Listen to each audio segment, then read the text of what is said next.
Olá pessoal, tudo bem com vocês? Aqui quem está falando é Mirielle Ribeiro e hoje nós vamos dar continuidade à Lei Complementar 101 de 2000, ou carinhosamente chamada de LRF, Lei de Responsabilidade Fiscal. A gente vai para a parte 4 e eu não vou colocar aqui uma temática chave nesse vídeo, porque a gente vai trabalhar do artigo 24 até o 31 nos tópicos mais importantes dessa legislação. É, e eu não coloquei aqui um tópico-chave porque, como ele fala sobre diversas temáticas nesse artigo, não teria como, tudo bem? Vocês vão conseguir observar nessa parte 4 que uma leitura, uma boa leitura, conseguiria aí estar dando cabo desses artigos e dar um bom entendimento. Eu vou estar aqui lendo com vocês e dando uma melhor aprofundada, mais básica, para um melhor entendimento, tudo bem? Mas alguns outros artigos realmente eles vão necessitar de um entendimento melhor, de um aprofundamento, tudo mais, como a gente já observou aí nas partes até de limitação de empenho, né? Ali requer um requinte, né? Necessita de um requinte ali para um melhor entendimento, tá? Mas os artigos aqui, uma boa leitura dá tudo certo, só que a gente está trabalhando aqui de pouco em pouco, eu vou trabalhar eles com vocês também, sem estar pulando muito, tá? Então, o que acontece? Nos últimos vídeos, a gente deu uma olhada nas despesas de modo geral, depois partiu um pouco mais para as despesas com o pessoal, viu parte de limitação de empenho e tudo mais. Ainda continuando nas despesas, a gente entra na despesa da Seguridade Social, que, de acordo com o artigo 24, diz que nenhum benefício ou serviço relativo à Seguridade Social pode ser criado, majorado ou estendido sem a indicação da fonte de custeio total, nos termos do artigo 195 lá da Constituição Federal, e atendendo também às exigências do artigo 17 dessa mesma legislação que é a LRF. Bom, antes da gente falar sobre o caput em si, ou caput, como queira, o que é o artigo 195, né? O que ele vem tratando? Que a Seguridade Social vai ser financiada por toda a sociedade, de forma direta e indireta, nos termos da lei, mediante recursos provenientes dos orçamentos da União, dos estados, do DF, dos municípios, e das seguintes contribuições sociais. Aí seria, enfim, a gente já entra no artigo 17, que ele está citando. O que ele estaria citando aqui no artigo 17? Que ele, olha, você tem que atender o artigo 195, que foi o que a gente acabou de ver aqui, né? Que é falando que vai ser financiada por toda a sociedade, a Seguridade Social, beleza? E o que mais? Que ele também tem que atender o que está disposto no artigo 17 dessa mesma legislação que a gente está trabalhando agora, que é a LRF. E o que tem dizendo lá? Que quando aumentar uma despesa ou criar uma nova, eu tenho que ter uma estimativa do quê? Do impacto orçamentário financeiro. Lembra que a gente falou quando a gente começasse a falar de IOF, a gente não estava falando do imposto em si, mesmo do impacto orçamentário financeiro? Beleza, fica com isso na cabeça. E demonstrar a origem do recurso para custeio. Não se aplica às despesas destinadas ao serviço da dívida ou reajuste de remuneração do pessoal. Tá? Então, voltando aqui, nenhum benefício ou serviço relativo à Seguridade Social pode ser criado, majorado ou estendido sem a indicação da fonte do custeio total.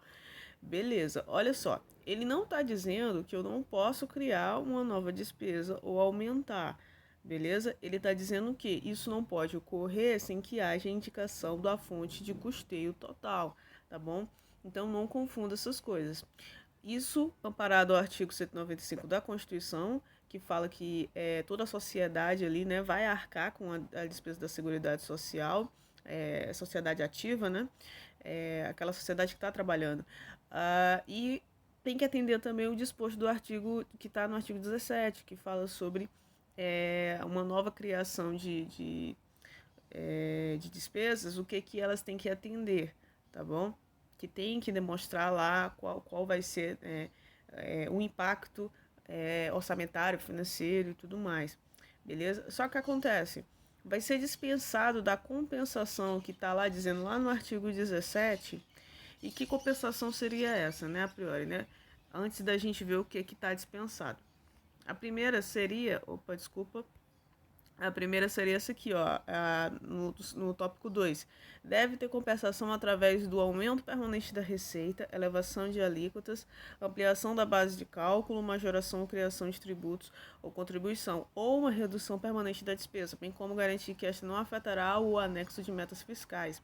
Enfim, essa compensação aqui, ela vai ser dispensada quando eu estiver falando de concessão de benefício a quem satisfaça as condições de habilitação previstas na legislação pertinente.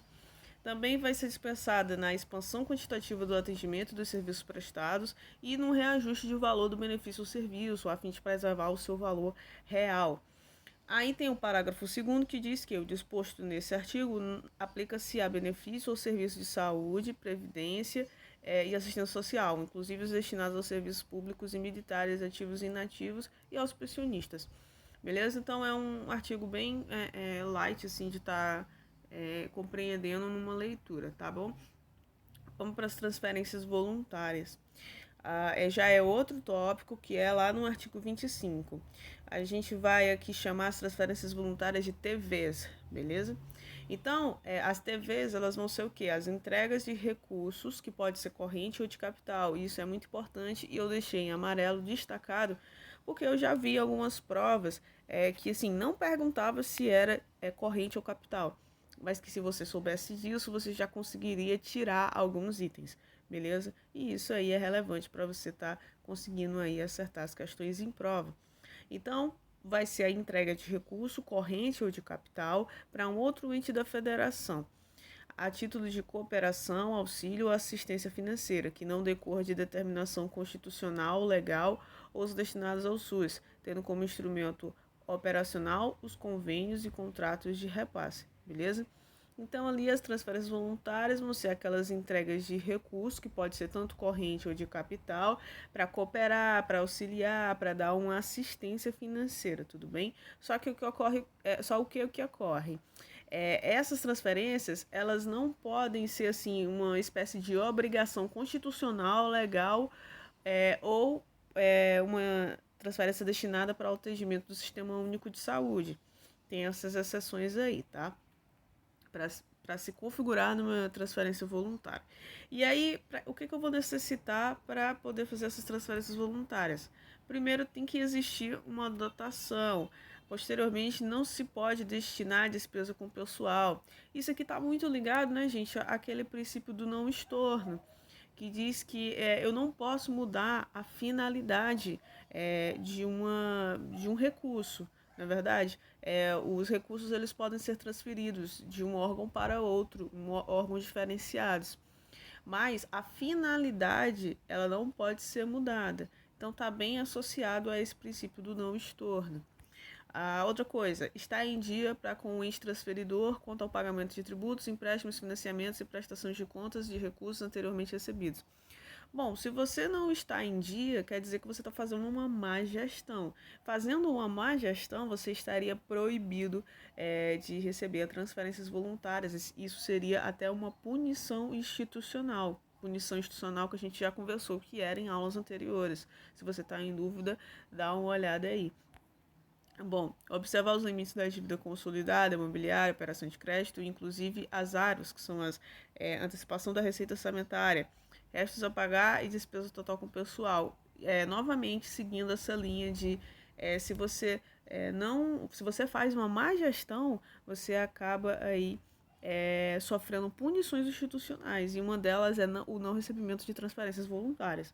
Novamente, cumprir limites constitucionais para a educação e saúde, previsão no orçamento da contrapartida. E o que acontece? As transferências elas podem ser suspensas, e aí eu já estava falando das punições institucionais, e elas vão ser suspensas por justamente isso, por uma má gestão. Quando os entes agem de modo irresponsável no meio fiscal. E aí eu friso o que eu já vim falando em aulas anteriores, que a punição institucional ela vai se aplicar ao ente e não à pessoa do gestor, tudo bem? E o que acontece? Aqui abaixo tem alguns exemplos de irresponsabilidades fiscais que podem acarretar no não recebimento das TVs, das transferências voluntárias. Por exemplo, usar uma TV para finalidade diversa da pactuada. seguindo aquele princípio ali do não estorno, não pode mudar a finalidade do recurso. Por exemplo, se aqui dali a priori aquele recurso foi destinado para a educação, então se eu transferir ele para um outro órgão, também tem que esse outro órgão ele tem que utilizá-lo para a educação, beleza? Não prevê arrecadar efetivamente todos os impostos de sua competência. A gente já viu isso em aulas anteriores, beleza? E isso aqui leva a uma punição institucional. E essa punição institucional seria o não recebimento de transferências voluntárias. Outra, não cumprir as condições de redução da despesa com pessoal e também da despesa consolidada, que é o item logo abaixo.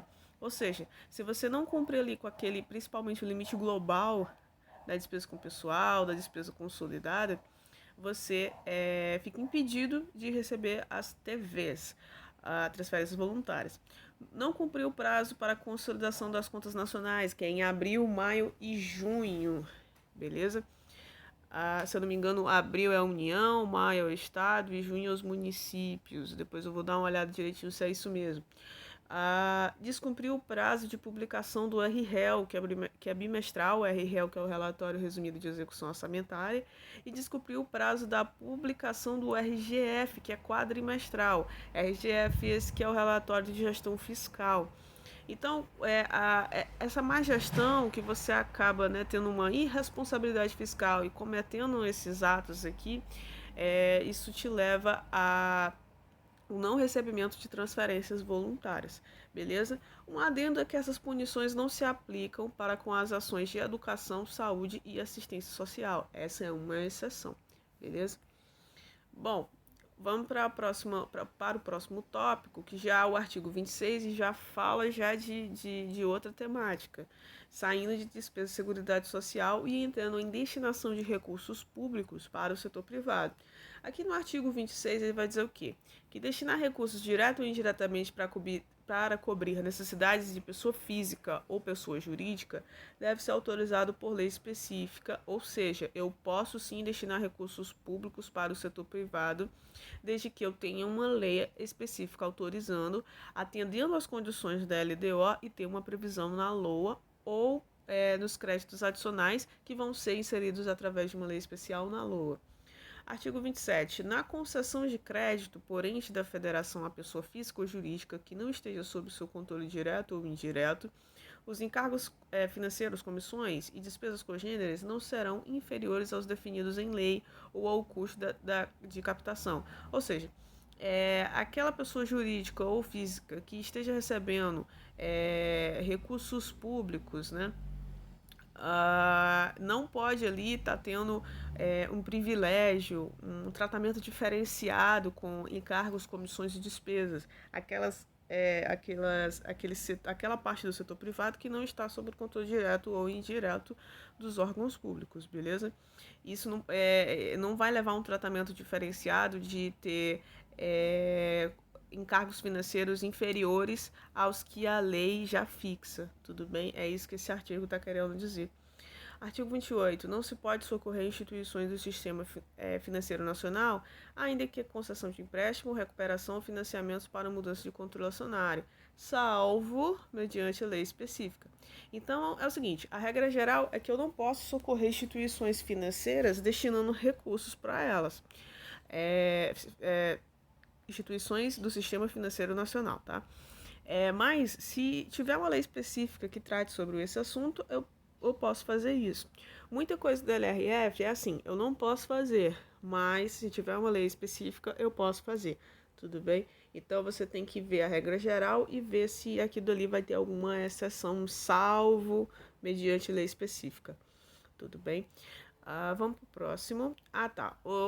Quais seriam aí, essas instituições do Sistema Financeiro Nacional? Que seria o CMN, o Conselho Monetário Nacional, o Bacen, que é o Banco Central, a CVM, que é a Comissão de Valores Mobiliários, o Tesouro Nacional, a SUSEP, que ali fala sobre seguros privados, Superintendência de Seguros Privados, Suprevic, Superintendência Nacional de Previdência Complementar, e a Ambima, beleza?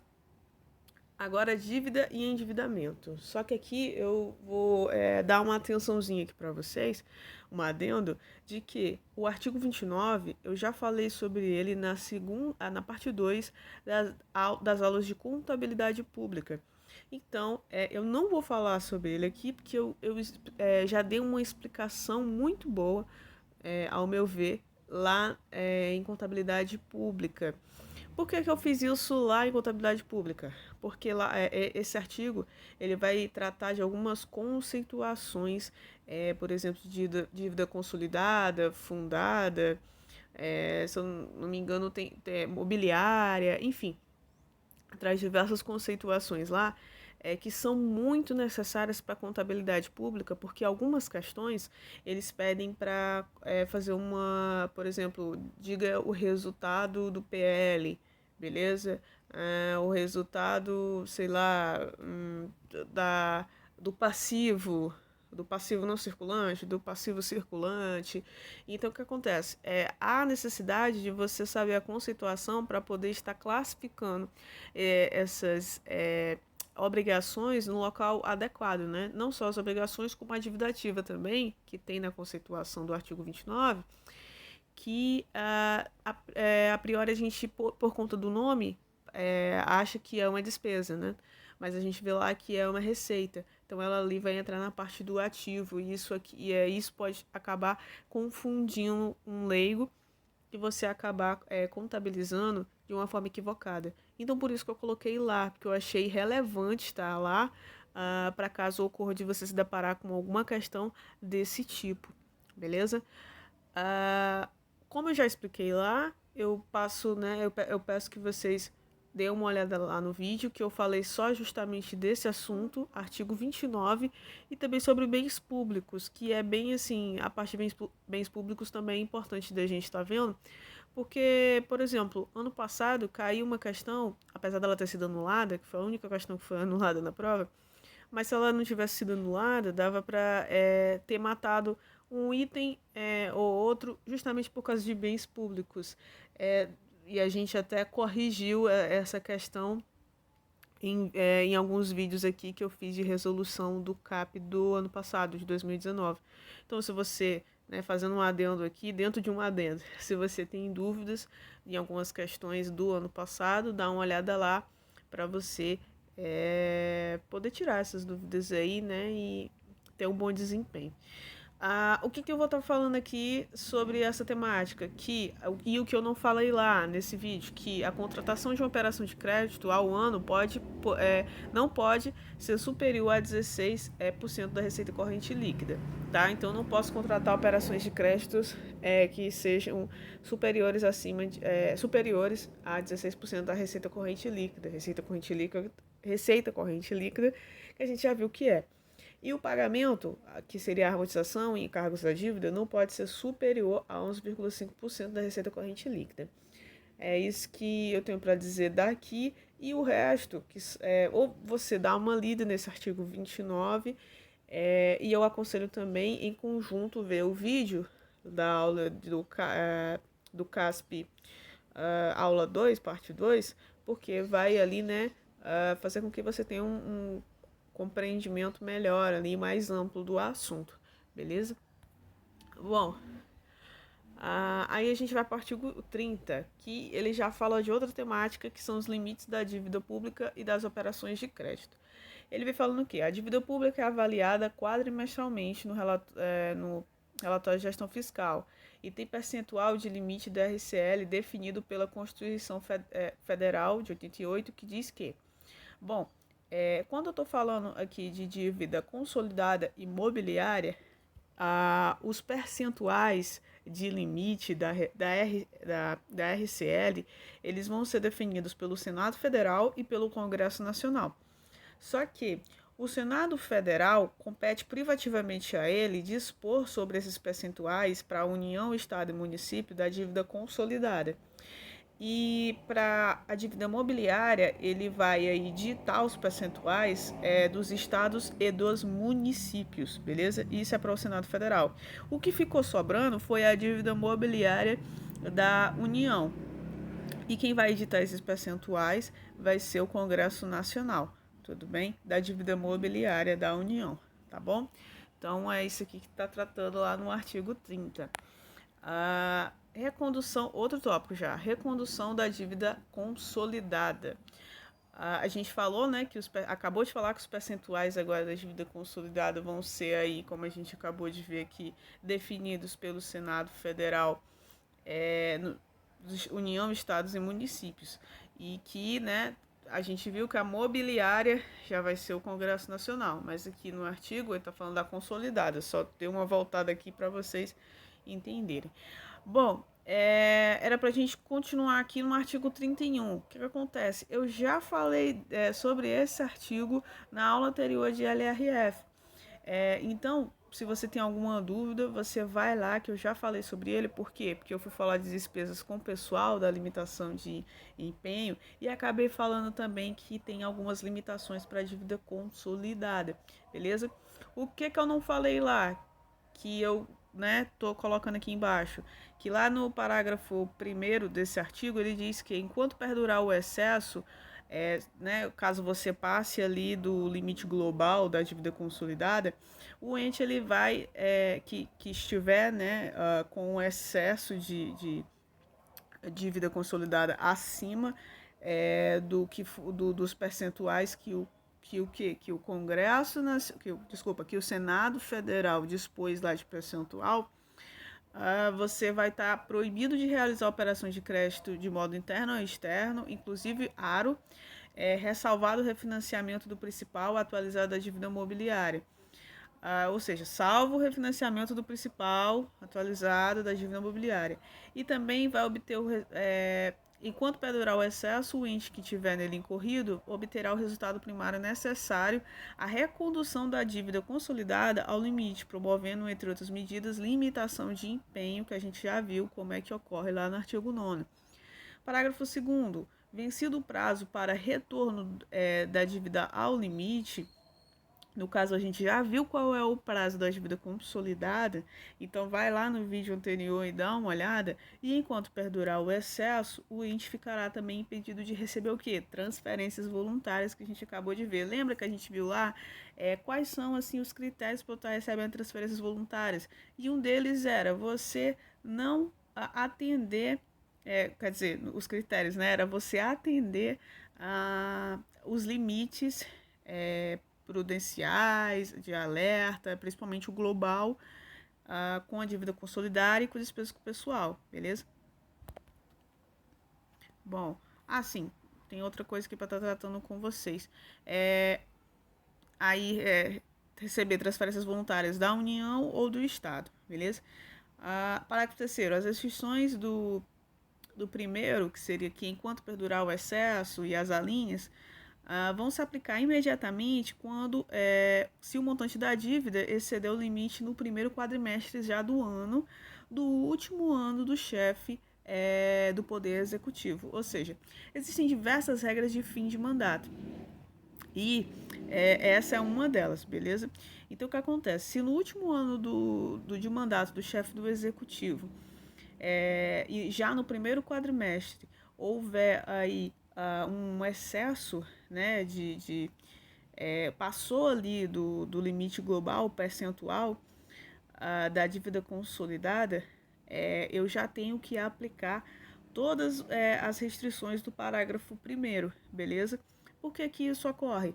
Para impedir que algum gaiato, né, ele acabe deixando muitas despesas, ele pensa assim, é meu último ano de governo mesmo, eu sei que eu não vou ser reeleito, então eu vou fazer o que eu quiser aqui e eu vou colocar diversas despesas e isso aí vai ser responsabilidade da próxima gestão. Não é mais problema meu. Enfim, para isso não ocorrer, existem diversas regras de fim de mandato. Essa é uma delas. O que ocorre? Regra geral, assim, eu não posso estar passando despesas de um chefe do executivo para outro, mesmo que seja você próprio que vá se reeleger, só que você não sabe, né, se você vai conseguir se reeleger. Então, regra geral, eu não posso estar fazendo isso, passando despesas da minha gestão para outra gestão. Só que ocorre, há algumas exceções de que se você tiver recursos do seu orçamento para poder pagar essas despesas, que as parcelas, né, vão além da sua gestão, vão para a próxima gestão, mas se você tem recurso, encaixe no seu orçamento para estar pagando essas despesas que vão além da sua gestão, você pode estar fazendo, beleza? Esse tipo, você pode estar criando, né, tendo esses tipos de despesas, tá bom? É só um adendo aí, mas existem diversas regras de fim de mandato. Essa aqui é uma delas, tá? Aí o parágrafo 4º. O Ministério da Defesa, da Fazenda, ai meu Deus, quais? É muito Ministério da Defesa, meu Deus. É muita vontade de entrar no Ministério da Defesa. Enfim, o Ministério da Fazenda divulgará mensalmente a relação dos entes que tenham ultrapassado os limites das dívidas consolidadas e imobiliárias, tá? Então, eu nunca vi isso aqui. Se você já viu aí na internet, por favor, me mande, porque eu queria ver esse relatório dos entes que ultrapassaram as dívidas consolidadas imobiliárias. Procurei, mas não achei. Eu nem sei se realmente tem algum site que fale sobre esse assunto. Bom, só que eles acabam ficando com maior ênfase, né, em períodos que eles acabam não conseguindo pagar as suas próprias contas, né? Bom, o que ocorre aqui que eu tenho que fazer um adendo com vocês nesse parágrafo? É que eu coloquei aqui em parênteses, ME, e ME aqui quer dizer Ministério da Economia. Por quê? Bom, vocês bem sabem que ano passado, no ano de 2019, o Bolsonaro, né, fez algumas ali alterações em diversos ministérios. E uma das alterações, né, além das extinções e tal, foi criar, digamos assim, não bem criar, o Ministério da Economia já existia, mas é meio que ele acoplou diversos ministérios dentro de um ministério só. Então a galera costuma até chamar ele de super ministério, se eu não me engano.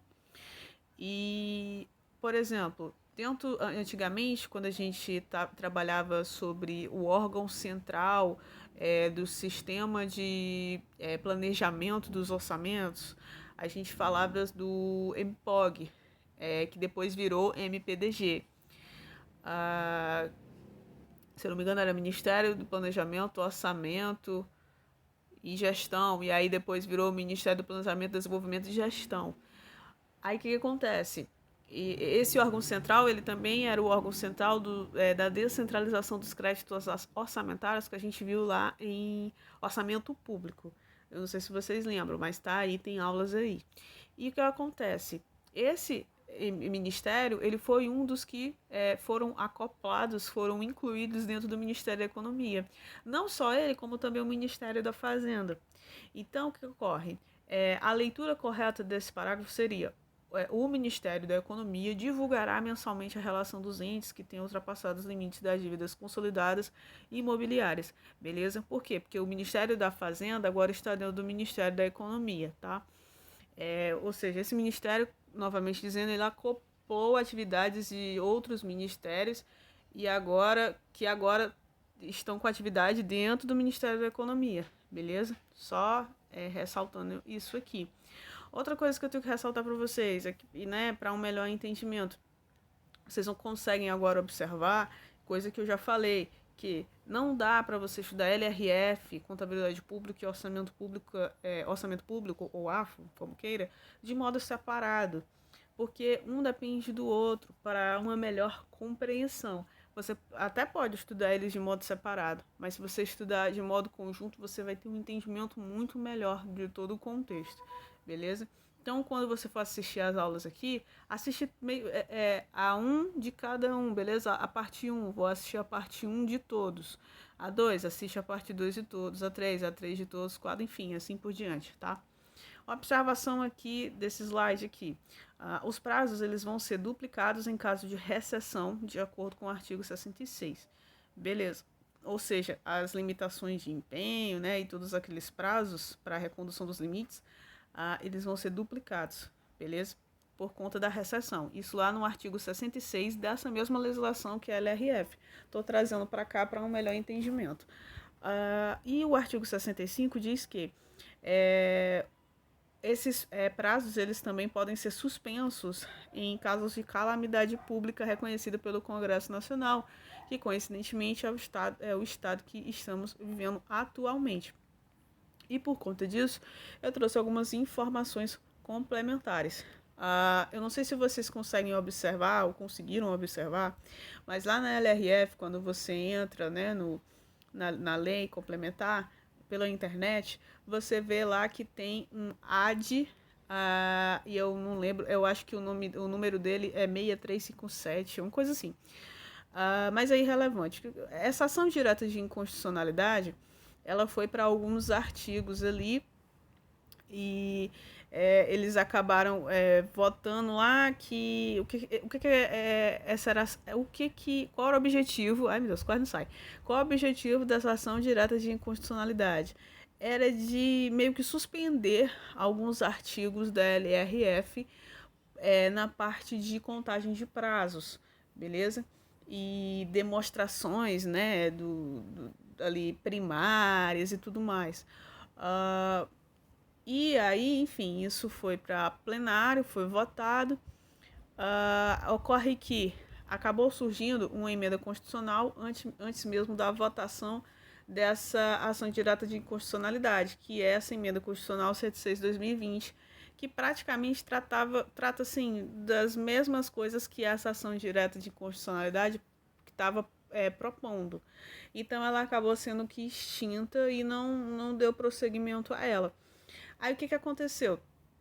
Essa emenda constitucional 106 de 2020, ela vai instituir um regime extraordinário fiscal, financeiro e de contratações para enfrentamento de calamidade pública nacional decorrente da pandemia. Ou seja, durante a vigência do estado de calamidade pública nacional, reconhecida pelo Congresso Nacional em razão de emergência de saúde pública de importância internacional decorrente da pandemia, a União adotará regime extraordinário fiscal, financeiro e de contratações para atender às necessidades decorrentes somente naquilo em que a urgência for incompatível com o regime regular nos termos definidos desta emenda constitucional.